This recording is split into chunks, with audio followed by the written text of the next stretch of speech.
36 जिल्हे, 36 बातम्या. News G9 Maharashtra.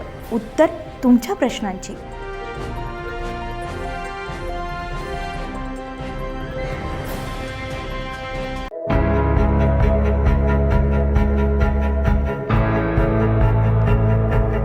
Glasgow येथे पार पडलेल्या राष्ट्रकुल क्रीडा स्पर्धेमध्ये भारतानं पॅरा ॲथलेटिक्समध्ये ऐतिहासिक कामगिरी केलेली आहे. नाशिक जिल्ह्यातील सुरगाणा तालुक्यातील तोरण डोंगरी अलंगुण या आदिवासी पाड्यावरील खेळाडू दिलीप महादू गावित यानं पुरुषांच्या 100 मीटर T47 अंतिम शर्यतीमध्ये सुवर्णपदक पटकावून देशाची मान उंचावली आहे. दिलीप गावितने अवघ्या 10.71 सेकंदामध्ये ही शर्यत पूर्ण करत राष्ट्रकुल स्पर्धेतील विक्रमी आणि या हंगामातील सर्वोत्तम वेळेची नोंद केली. त्याच्या या नेत्रदीपक कामगिरीमुळे भारताच्या खात्यामध्ये सुवर्ण पदकाची नोंद झाली आहे. अलंगूनच्या भूमीमध्ये रचला गेलेला आहे खेळाचा पाया. दिलीपचे प्राथमिक आणि माध्यमिक शिक्षण संस्थापक अध्यक्ष तथा माजी आमदार कॉम्रेड JP गावित यांच्या आदर्श क्षमता शिक्षण प्रसारक मंडळ अलंगून संचलित शहीद भगतसिंग माध्यमिक व उच्च माध्यमिक विद्यालयामध्ये झालंय.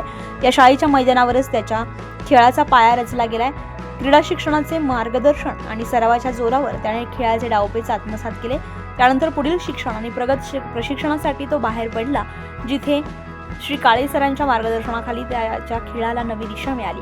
तालुक्यामध्ये आणि संस्थेमध्ये आनंदाचं वातावरण निर्माण झालेलं आहे. संस्थेचा माजी विद्यार्थी असलेल्या दिलीपने एका हाताने सुवर्ण इतिहास लिहिल्याबद्दल अलंगून परिसर आणि सुरगाणा तालुक्यामध्ये अभिमानाचं वातावरण आहे. त्याच्या या सुवर्ण कामगिरीबद्दल संस्थेचे संस्थापक अध्यक्ष आणि माजी आमदार कर्मयोगी कॉम्रेड JP गावित, सर्व संचालक मंडळ, प्राचार्य RK मोरे, मुख्याध्यापक, क्रीडा शिक्षक, शिक्षकेतर कर्मचारी, सुरगाणा तालुक्यातील नागरिक आणि क्रीडाप्रेमींकडून त्याच्यावर अभिनंदनाचा वर्षाव होतोय.